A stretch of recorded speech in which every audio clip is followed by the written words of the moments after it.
मैं एक 14 साला लड़की को ट्यूशन देता था। वो बहुत खूबसूरत लड़की थी। एक दिन उसके वालिद रात तक ना आ सके। वो बहुत डरी हुई थी और मेरे कंबल में घुस गई। उससे इतना करीब आकर मैंने उससे कहा कि देखो, मैं भी जो करूंगा डरना नहीं। मैं आहिस्ता आहिस्ता उसके अंदर हाथ फेरना शुरू ही किया था कि उसने ही अपने दोनों। मेरा नाम रूहान है। ये बात उस वक्त की है जब मैं कॉलेज में पढ़ता था। मैं पढ़ाई में काफी होशियार था। मेरे घर के हालात इतने अच्छे नहीं थे। मेरे घर में बस मेरी माँ ही थी। मेरे पापा बचपन में ही फौत हो गए थे। मेरी माँ ने लोगों के कपड़े सिलाई करके मुझे पाला और पढ़ाया लिखाया। हमारा गुजर बसर बस हो रहा था। मैं एमए कर रहा था, लेकिन मुझे भी काफी एहसास होता था कि मैं अपनी माँ की मदद करूं। इसलिए एक दिन मैंने फैसला किया कि मैं ट्यूशन पढ़ाया करूंगा। मैंने ये बात सर से शेयर की तो सर को बहुत अच्छा लगा। उन्होंने मुझे बहुत सपोर्ट किया था, जिसकी वजह से मैं ट्यूशन पढ़ाने लगा था। मैं 2 बजे फारिग हो जाता था और फिर 4 बजे ही सबके घर जाकर उनको एक एक घंटा ट्यूशन पढ़ाता था। मेरी माँ भी बहुत खुश हो गई थी क्योंकि मैं इस वजह से काफी अच्छा कमा लेता था। दिन गुजरने लगे थे। एक दिन मेरे सर ने मुझसे कहा, बेटा, मेरी एक ही बेटी है जो 11वीं क्लास में पढ़ती है। अगर तुम इसे पढ़ा दोगे तो मैं तुम्हारा एहसान मानूंगा। मैं भी हैरान हुआ था क्योंकि वो तो खुद एक टीचर थे। वो भी अपनी बेटी को खुद पढ़ा सकते थे, लेकिन उन्होंने कहा मेरी बेटी बहुत शरारती है, मुझसे नहीं पढ़ती। अगर तुम मेरी बेटी को पढ़ा दोगे तो मैं तुम्हें काफी अच्छे पैसे दिया करूंगा। उनकी बात सुनकर मैं भी खुश हो गया था क्योंकि मैं जानता था कि सर काफी अमीर है। वो प्रोफेसर थे और अपने एक ऑनलाइन बिजनेस भी करते थे, जिसकी वजह से वो मुझे काफी अच्छी फीस दे सकते थे। इसलिए मैं ट्यूशन पढ़ाने के लिए राजी हो गया था। मैंने कहा, ठीक है सर, 2-3 दिन में मैं आपके घर आ जाऊंगा। लेकिन सर ने उसी रोज कहा, बेटा, तुम आज ही से आ जाना। जैसे ही मेरी छुट्टी हुई मैं सर के साथ उनके घर चला गया। उन्होंने मुझे बिठाया और कहा, मैं भी अपनी बेटी को भेजता हूँ। मैंने 3-4 मिनट इंतजार किया। कुछ देर बाद उनकी बेटी जैसे ही कमरे में आई, उसे देखकर मैं हैरान हो गया था क्योंकि वो बहुत ही खूबसूरत थी। मुझे अपनी आंखों पर यकीन नहीं आ रहा था कि जो मेरे सामने बैठी हुई थी वो कोई लड़की है या कोई अप्सरा। वो मेरे सामने आकर बैठ गई। इससे पहले मैं लड़कियों से बात नहीं करता था क्योंकि मैं थोड़ा शर्मीला टाइप का लड़का था। मेरी माँ ने मेरी परवरिश बहुत अच्छी की थी। मेरी कोई बहन नहीं थी, मैं अकेला ही था। इसी वजह से मैं काफी एहतराम से उस लड़की से बात कर रहा था। कुछ देर में उसे पढ़ाता रहा। उसके बाद मैंने उससे कहा, आज के लिए इतना ही काफी है। ये कहकर मैं घर चला गया। लेकिन मेरा दिमाग अभी भी इसी लड़की के बारे में सोच रहा था। उस लड़की का नाम तानिया था। तानिया बहुत ही खूबसूरत थी। तानिया मुझे काफी सीरियस तबीयत की लग रही थी। दिखने से नहीं लग रहा था कि वो शरारती भी हो सकती है, पर अगले दिन मैं हैरान हो गया क्योंकि मैं बगैर बताए उसके घर चला गया था। जब मैंने तानिया को घर की छोटी ड्रेस में देखा तो मैंने जल्दी से अपनी आंखें झुका ली। वो अपने दोस्तों के साथ खेल रही थी। मैंने उसे बस एक ही नजर देखा था, लेकिन उसने जैसे ही मुझे देखा जल्दी से अंदर चली गई। कुछ ही देर बाद वो मेरे पास पढ़ने के लिए आई। अब उसने थोड़ी लंबी टी शर्ट डाल रखी थी। इससे पहले उसने बहुत ही छोटा ड्रेस पहन रखा था। उसने कहा, कल मेरा टेस्ट है। मैंने उसे टेस्ट की तैयारी करवाई और उसे वार्न किया कि तुमने इस टेस्ट में बहुत अच्छे नंबर लाने हैं क्योंकि मैंने तुम्हें बहुत अच्छी तैयारी कराई है। मेरी बात पर उसने कहा, सर, मुझे फिजिक्स बहुत मुश्किल लगती है। अच्छे नंबर तो नहीं ला सकती, लेकिन पास हो जाऊंगी। उसकी बात पर मैं हैरान हो गया था, मगर इससे पहले कि वो रो दे मैंने उससे कहा, चलो ठीक है, लेकिन अगर तुम फेल हो गई तो। फिर वो कहने लगी, फिर सर आप मुझे जो भी सजा दे मुझे मंजूर है। उसकी बात पर मैं शरारती अंदाज में मुस्कुराने लगा था। मैंने कहा, ठीक है, अगर तुम फेल हुई तो मैं तुम्हें सजा दूंगा। अब मैं उसका इंतजार करने लगा कि कब वो टेस्ट में फेल हो और मैं उसे कोई सजा दे सकूं। न जाने क्यों मुझे तानिया को तंग करने में बहुत मजा आने लगा था। फिर अगले दिन अल्लाह ने मेरी सुन ली और वो टेस्ट में फेल हो गई थी। मेरा दिल खुशी से उछल गया था, लेकिन मैंने बनावटी गुस्सा अपने चेहरे पर सजाया और तानिया से कहने लगा, ये तुमने क्या कर दिया? मैंने तुम्हें इतनी अच्छी तैयारी करवाई थी, लेकिन तुम टेस्ट में फेल हो गई हो। वो कहने लगी, सर, मुझे जो भी सजा दे मुझे मंजूर है, पर मैं क्या करती, मुझे पढ़ाया वो सब कुछ भूल गया था। मुझे फिजिक्स बहुत मुश्किल लगती है। वो बहुत मासूमियत से मुझसे कह रही थी। मैंने कहा, मैंने तुमसे कल क्या कहा था? वो कहने लगी, आपने यही कहा था कि अगर मैंने टेस्ट अच्छा नहीं दिया और फेल हो गई तो आप मुझे सजा देंगे। मैंने उससे कहा, ठीक है, फिर क्या सजा चाहिए? वो कहने लगी, अब मुझे जो भी सजा दें मुझे मंजूर है। उसकी मासूमियत से मेरा दिल बहकने लगा था। मैंने एक नजर उस पर डाली। हम दोनों के अलावा कोई भी मौजूद नहीं था। मेरे साथ इतनी खूबसूरत लड़की मौजूद थी और उसकी खूबसूरती को देखकर मेरा दिल बहकने लगा था। अजीब हालत हो रही थी, मेरे ऊपर शैतान सवार हो गया था। मैंने उससे धीरे से कहा, तो फिर ठीक है, मेरे पास आओ, मैं तुम्हें सजा देना चाहता हूँ। तानिया बहुत मासूम थी, वो मेरी बात मान गई और मेरे पास आकर बैठ गई थी। मैंने उससे पूछा, तुम कितने साल के हो? वो कहने लगी, मैं तो 18 साल की हूँ। वो 18 साल की थी और मैं 24 साल का था। मैंने उससे कहा, मैं तुम्हें कोई भी सजा दूंगा, तो क्या तुम अपने घर वालों को वो सजा बता दोगी? वो कहने लगी, नहीं सर, मैं आपकी सजा नहीं बताऊंगी। अगर ऐसा किया तो पापा मुझ पर गुस्सा होंगे, क्योंकि मैं आपके पढ़ाने के बावजूद अपनी पढ़ाई पर ध्यान नहीं दिया, इसलिए मैं सजा किसी को भी नहीं बताऊंगी। मैं खामोश हो गया था। उसके गुलाबी होंठों को देखकर मेरा दिल चाहा कि उसे बाहों में भरकर प्यार कर लूं, लेकिन मेरा दिल ये कहने से इनकार कर रहा था। कहीं ना कहीं मेरी माँ की दी हुई अच्छी परवरिश ने मुझे रोक लिया था। इसलिए मैंने फैसला कर लिया और उससे कहा कि नहीं, मैं आज तुम्हें सजा नहीं दूंगा, लेकिन अगर आइंदा तुमने किसी भी टेस्ट में इस तरह की कोई भी गलती की और फेल होगी तो मैं तुम्हें जरूर सजा दूंगा। चलो आज माफ कर देता हूँ। तो वो खुश हो गई थी और मैं वापस उसे पढ़ाने लगा था। एक दिन मैं कॉलेज में ही था जब सर मेरे पास आए और कहने लगे, बेटा मुझे तुमसे कोई बात करनी है। मैंने सर से कहा, सर मैं क्लास ले लेता हूँ, उसके बाद आराम से आपके पास आ जाऊंगा। आपने मुझे जो भी कहना हो मुझसे कह दीजिएगा। इस तरह मैं क्लास के बाद सर के पास गया तो सर बिजी थे। कुछ देर बाद ही मैं अंदर गया। सर कहने लगे, बेटा बैठो, मैंने तुमसे तानिया के बारे में बात करनी है। ये सुनकर मैं चौंक गया कि अचानक उन्हें क्या बात करनी है, लेकिन सर कहने लगे, बेटा मैं चाहता हूँ कि तानिया तुम्हारे घर चली जाए। उनकी ये बात सुनकर मैं हैरान हो गया कि आखिर वो ऐसा क्यों चाहते हैं। सर कहने लगे, बेटा मैं तुम पर भरोसा करता हूँ, तुम बहुत अच्छे लड़के हो, इसलिए चाहता हूँ कि मेरी बेटी तुम्हारे पास ही रहे, क्योंकि मुझे किसी काम के लिए बाहर जाना है, लेकिन शहर में मेरा कोई नहीं है जिसके पास छोड़कर जाऊं, और वैसे भी इसके टेस्ट हो रहे हैं। मैंने यही सोचा कि तुम इसे पढ़ाते भी हो, इसलिए तुम्हारे घर तुम्हारी माँ इसका ख्याल रख लेगी। मैंने सर की बात सुनी तो मैं हैरत में डूब गया कि मैं क्या फैसला करूं।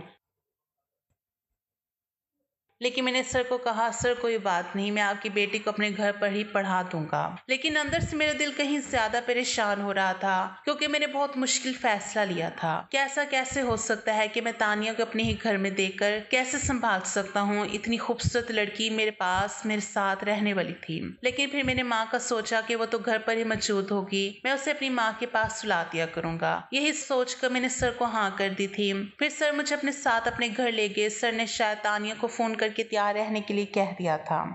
उसके साथ एक छोटा सा बैग भी था। तानिया काफी उदास थी। सर उसे समझाने लगे, बेटा देखो, अपने टीचर को तंग नहीं करना है, अब ये आपको पढ़ाएंगे और इनकी माँ तुम्हारा ख्याल रखेगी। मैं इन पर भरोसा कर रहा हूँ। तुम शरारती हो, मुझे डर है कि कहीं तुम रोहान को तंग ना करो और वो तुम्हें डांट ना दे। तुम इसे तंग मत करना और वो जैसा पढ़ाए वैसे ही पढ़ना, वही करना जो तुम्हारे सर कहें। तानिया कहने लगी, ठीक है पापा, मैं सर को शिकायत का मौका कभी नहीं दूंगी और सर को तंग भी नहीं करूंगी। इस तरह मैं तानिया को अपने घर लेकर चला गया था। कोई गाड़ी तो थी नहीं, मैं मोटरसाइकिल पर था, इसलिए तानिया को अपने पीछे बिठाया और उसका बैग सामने रख दिया था। वो काफी आराम से बैठ गई थी। उसने एक हाथ मेरे कंधे पर रख दिया था। मेरा दिल धड़कने लगा था। मैं जितना चाहता कि उस लड़की को खुद से दूर रखूं, मेरा दिल उसकी तरफ खींचने लगा था, लेकिन मैंने खुद पर काबू पाया और उसे अपने घर लेकर गया था। माँ ने उसे देखा तो बेहद हैरान हो गई थी। मैंने माँ को सारी बात बता दी थी। माँ कहने लगी, इधर आओ बेटा, मुझे तुमसे कोई बात करनी है। मैं माँ के रूम में गया तो माँ कहने लगी, बेटा तुमने ये क्या कर दिया? तुम जानते हो ना कि तुम्हारी कजन की शादी है, मुझे वहां भी जाना है। वो शादी दूसरे शहर में है, मैं 3-4 दिन बाद ही आऊंगी और अब तुम इसको लेकर आ गए। अब ये अकेली कैसे रहेगी? माँ की बात सुनकर मेरे दिमाग में आया कि मैं तो भूल ही गया था कि इन्हें एक शादी पर जाना था। अब मैं क्या करता? मुझे काफी अजीब लग रहा था, लेकिन मैंने खुद को समझाया। माँ से कहने लगा, अब इस मसले का हल क्या निकालेंगे? अब ऐसा तो नहीं कर सकते कि तानिया को वापस भेज दूं, क्योंकि तानिया के पापा चले गए हैं। अब अगर मैं सर को इनकार किया तो अब उन्हें अच्छा भी नहीं लगेगा। इसलिए ऐसा करते हैं कि आप शहर चली जाएं, मैं तानिया को संभाल लूंगा। वो बहुत अच्छी बच्ची है, मुझे कोई दिक्कत नहीं होगी। माँ कहने लगी, नहीं नहीं, ऐसा नहीं कर सकते, मोहल्ले के लोग बातें बनाएंगे। मुझे गुस्सा आ गया। मैंने कहा, माँ आप मोहल्ले वालों की बातों पर कभी यकीन करने लगी? आपको पता है ना कि मेरी नीयत क्या है? क्या आपको अपनी बेटे पर भरोसा नहीं है? आप आराम से शादी में जाएं, सब कुछ मुझ पर छोड़ दें, अपने बेटे पर छोड़ दें। आपकी परवरिश पर कभी दाग नहीं आने दूंगा। मेरी माँ को मुझ पर पूरा यकीन था और वो मुझ पर भरोसा करते हुए शादी पर चली गई। अब इस घर में मैं था और मेरे साथ तानिया भी थी। वो मुझसे पूछने लगी, सर आपकी माँ कहाँ गई है? मैंने कहा, कहा इन्हें बाहर कुछ काम था, रात तक आ जाएगी। मैंने उससे कुछ भी नहीं बताया और यही कहा कि माँ काम से गई है, वो जल्द ही वापस आ जाएगी। मैं तानिया को पढ़ाने लगा था। मैंने उसे फिजिक्स समझाई थी लेकिन उसे समझ नहीं आती थी। वो कहने लगी सर स्कूल की कल छुट्टी है, मुझे स्कूल नहीं जाना है, इसलिए बाकी का आप कल पढ़ा देना। मुझे भी याद आया कि कल तो छुट्टी है और मुझे भी स्कूल नहीं जाना क्योंकि हमारे कॉलेज में स्पोर्ट डे होने वाला था, इसलिए मैंने छुट्टी ही करनी थी। अब मैं हैरान हो गया। मैंने तानिया से कहा ऐसा करते हैं कि तुम सो जाओ क्योंकि वैसे भी कल छुट्टी है, तो मैं तुम्हें बाकी सारा कल पढ़ा दूंगा। तानिया कहने लगी ठीक है सर। मैंने उसे रूम का रास्ता दिखाया तो वो वहां से चली गई, लेकिन फिर अचानक उसे मेरी माँ का ख्याल आया। वो कहने लगी सर आपकी माँ अभी तक नहीं आई है, वो कहाँ है? मैंने उससे बहाना बनाया और कह दिया कि माँ रात को आ जाएगी, वो जल्दी ही आ जाएगी। उसे मेरी बात पर यकीन हो गया था, लेकिन अंदर से मैं भी परेशान हो गया था क्योंकि अब मुझे लगने लगा था कि मुझे ऐसा नहीं करना चाहिए था, मुझे उसे झूठ नहीं बोलना चाहिए था, लेकिन मैं मजबूर था। मैं नहीं चाहता था कि तानिया को पता चले कि इस घर में हम दोनों अकेले हैं और उसके दिल में मेरे लिए बदगुमानी पैदा हो जाए। वो अपने रूम में जाकर लेट गई तो मैं भी अपने रूम में आ गया था। मैं गहरी नींद में था कि तभी मुझे ऐसा लगा जैसे अचानक रात को मेरे रूम का दरवाजा खुल गया हो। मुझे ऐसा महसूस हुआ जैसे कोई मेरे बिस्तर पर आकर लेट गया हो। ये देखकर तो मेरे होश उड़ गए थे। अचानक मुझे तानिया का ख्याल आया। मैंने जल्दी से अपने रूम में मौजूदा हल्की लाइट ऑन कर दी, लेकिन जैसे ही मेरी नजर तानिया पर गई मैं हैरान रह गया था। मेरे बिस्तर पर तानिया लेटी हुई थी। मैंने कहा तानिया ये क्या हरकत है, तुम यहाँ पर क्या करने आई हो? अपने कमरे में जाओ। वो कहने लगी सर बुरा मत माना, लेकिन मुझे अंधेरे में अकेले घर में सोने की आदत नहीं है। मैं कभी अकेली नहीं सोई, जब भी सोती हूँ पापा के रूम में ही सोती हूँ, और अगर मैं गलत नहीं हूँ तो मैं ये भी जानती हूँ कि इस घर में मेरे और आपके अलावा कोई भी मौजूद नहीं है, लेकिन मैं क्या करूँ, मुझे अकेले घर में डर लगता है। मैं अकेले नहीं सो सकती, इसलिए मैं आपके पास आ गई हूँ। मैंने उसकी बात सुनी तो उसके पागलपन पर मेरा जी चाहा कि अपना सर दीवार पर मार लूं। ये कैसी लड़की है जो मेरे साथ रहने में शर्म महसूस नहीं कर रही? मैंने उससे कहा तानिया तुम इतनी छोटी भी नहीं हो, तुम तो जानती हो ना कि हम दोनों एक रूम में नहीं रह सकते। क्या अब ये भी मुझे तुम्हें समझाना पड़ेगा? वो कहने लगी मैं जानती हूँ, लेकिन मैं क्या करूँ, मैं मजबूर हूँ। मैं कभी अकेली नहीं सोई हूँ। मैं बहुत देर से अकेले रूम में सोने की कोशिश कर रही थी, लेकिन मुझे बहुत ज्यादा डर लग रहा था। बहुत मजबूरी में मैं आपके कमरे में आई हूँ। मैंने सोचा चुपचाप आपके पाँव की तरफ जाकर सो जाऊंगी, लेकिन अकेले कमरे में नहीं सोऊंगी। ये कहकर वो रोना शुरू हो चुकी थी। उसकी आवाज मुझे अंदर तक बेचैन कर रही थी। मैंने जल्दी से कहा अच्छा चुप हो जाओ, मैं कोई हल निकाल लेता हूँ, लेकिन मुझे कोई हल नजर नहीं आ रहा था। इसलिए मैंने फैसला किया कि ये कंबल निकाल कर उसकी जगह अपने बेड के पास साइड पर बना दिया और उससे कहा तुम यहाँ पर सो जाओ, मैं बेड पर सो जाता हूँ। वो कहने लगी जी मुझे बेड पर ही नींद आती है, मुझे नीचे नींद नहीं आती। मजबूरन मैंने उसे अपनी जगह दे दी और वो बेड पर सो गई और मैं नीचे जमीन पर कंबल बिछाकर सो गया था। मैं अंदर ही अंदर खुद को कोस रहा था। मेरे दिमाग में ये बात है कि क्यों नहीं बताया कि माँ शहर से बाहर जा रही है, वो घर पर नहीं होगी, तो मैं कभी भी तानिया को अपने पास ना बुलाता। लेकिन अब तानिया मजे से मीठी नींद सो रही थी, जबकि मुझे जमीन पर नींद नहीं आ रही थी। ऊपर से तानिया के सोने का ढंग मुझे और भी डिस्टर्ब कर रहा था। एक तो वो बहुत ही फुल टाइट सूट में थी, ऊपर से कंबल भी नहीं ओढ़ रही थी। पूरा कंबल उतार कर फेंक दिया था और बेड पर फैलकर सोई हुई थी। बार बार मेरी नजर उस पर उठ रही थी और मेरे दिल की धड़कनें भी बेकाबू हो रही थी। मैंने जैसे तैसे खुद पर काबू किया था, लेकिन मैंने सोच लिया था कि अब आगे मुझे क्या करना है। अगले दिन मुझे काफी गुस्सा आ रहा था। तानिया जल्दी उठ गई थी, उसने लाइट ऑन कर दी। मैंने उसे गुस्से से कहा ये क्या हरकत है? मैंने फैसला कर लिया था कि मैं अब उसे डांट कर ही रहूंगा और उसे इतना डांटूंगा कि इसे पता चल जाएगा इसने क्या किया है। मैंने उसे काफी डांटा था, उसे एक टॉपिक बार बार याद कराता था और जब उससे नहीं हो रहा था तो गुस्से में मैंने उसे एक थप्पड़ भी मार दिया था। वो अपना गाल पकड़े हैरत से मुझे देख रही थी। मैंने ये थप्पड़ जानबूझकर मारा था ताकि वो रात को मेरे करीब दोबारा ना आए। मैं नहीं चाहता था कि जिस बात में उभर कर मैं कोई गलत कदम उठा लूं। तानिया भी समझ गई थी। बड़ी बड़ी आंखों में आंसू भरकर कहने लगी ठीक है मैं अब आपको तंग नहीं करूंगी, मैं वापस अपने घर चली जाती हूँ। लेकिन मैं भी मजबूर था, मैं उसे वापस नहीं भेज सकता था। 4 दिन इसी तरह गुजर गए थे। मुझे बहुत बुरा लग रहा था, लेकिन उसके बाद तानिया ने अपने पापा को बता दिया, लेकिन सर ने मुझे कुछ भी नहीं कहा था। वो तो उल्टा शर्मिंदा था और कहने लगी मैं माफी मांगता हूँ, मैं जानता था कि मेरी बेटी शरारती है, वो कोई ऐसी हरकत जरूर कर देगी। मैंने सर से कहा कोई बात नहीं, मैं जानता हूँ कि तानिया छोटी बच्ची है, इसे समझ नहीं थी, इसलिए मैंने भी उसे इजाजत दे दी थी। लेकिन अगले दिन सर ने कह दिया अब तानिया तुमसे नहीं पढ़ेगी, इसके लिए कोई लड़की का इंतजाम करूंगा जो इसे पढ़ाया करेगी।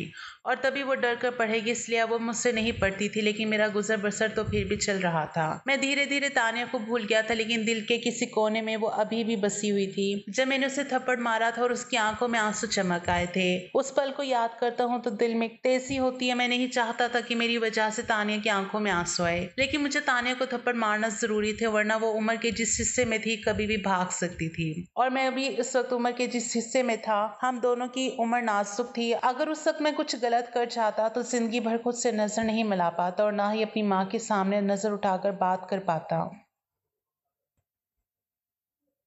इसलिए मजबूरन तानिया को सही राह दिखाने के लिए उसे थप्पड़ मारना जरूरी था। 5 साल का वक्त गुजर चुका था। एक दिन मुझे पता चला कि वो यूनिवर्सिटी पहुंच गई है। मैं बहुत हैरान हुआ था क्योंकि उस वक्त मैं भी जॉब कर रहा था। वो मुझसे 6 साल ही छोटी थी। एक दिन अचानक मेरी नजर यूनिवर्सिटी के गेट पर तानिया पर पड़ी थी। मैं उसकी खूबसूरती को देखकर हैरान हो गया था। वो छोटी नहीं रही थी, बल्कि बड़ी और समझदार बन गई थी। उसे यूनिवर्सिटी की हवा लग गई थी। कुछ लड़के उसके आसपास खड़े थे और उससे बातें कर रहे थे। मैं हैरान हुआ। मैंने एक नजर उससे देखा। शायद वो भी मुझे पहचान गई थी, लेकिन वो मेरे पास नहीं आई। मैं बहुत हैरान हुआ कि ऐसे भी क्या नाराजगी कि वो मेरे पास नहीं आई। कितने दिन इसी तरह गुजरने लगे। मेरा दिल कहीं तड़प रहा था। दिल में दबी हुई तानिया की मोहब्बत कहीं ना कहीं मचलने लगी थी। मैं अब तानिया को ही देखता था। उसके पास 4 लड़के होते थे जो उसके दोस्त बन गए थे और मुझे बहुत बुरा लग रहा था। मजबूरन एक दिन मैं तानी के पास चला गया। उससे कहने लगा, क्या तुमने मुझे पहचाना? उसने मेरी बात का जवाब नहीं दिया।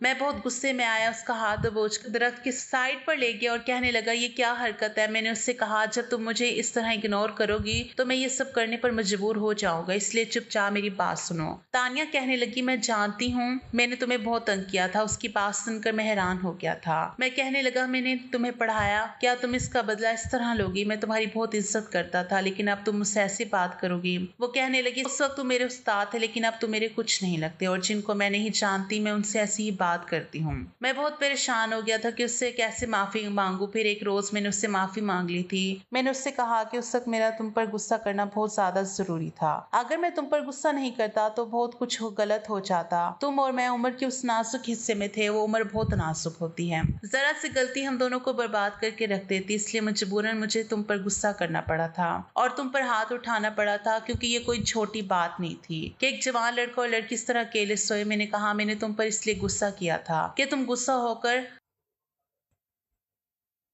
मुझसे अलग सोना शुरू कर दो। मैं एक लड़का था, कब तक अपने आप पर कंट्रोल करता। मैं नहीं चाहता था कि मैं तुम्हारे साथ कुछ गलत करूं, और सच तो ये है कि मैं धीरे धीरे तुम्हें चाहने लगा था। मुझे तुमसे मोहब्बत हो गई थी। वो मेरी बात सुनकर खामोश रही थी, कुछ भी नहीं बोली थी, लेकिन उसकी आंखों की चमक ने मुझे बता दिया था कि वो मेरी बात सुनकर खुश हुई थी। शायद वो भी मुझसे मोहब्बत करती थी। वो चली गई, लेकिन मैं भी खड़ा नहीं रहा और वापस चल दिया, क्योंकि अब मैं जानता था कि शायद उससे गलती का एहसास हो जाएगा और वो मुझसे माफी मांगेगी। पर उस दिन इसी तरह गुजरने लगे थे। तानिया आई ही नहीं थी। कुछ दिन इसी तरह गुजर गए। एक रोज किसी ने मुझे आवाज लगाई। जैसे ही मैंने पीछे देखा तो तानिया थी। वो मेरे पास आई और कहने लगी, मुझे माफ कर दो, मुझे ये सब कुछ नहीं करना चाहिए था, लेकिन मैं क्या करती। मुझे आज तक किसी ने ऐसी बात नहीं की थी जिस तरह तुम बात करते थे। तुमने मुझे पढ़ाया था, उसका बहुत बहुत शुक्रिया, लेकिन मैं बहुत नाजुक थी। मेरे पापा ने कभी भी मुझसे इस तरह तेज लहजे में बात नहीं की थी।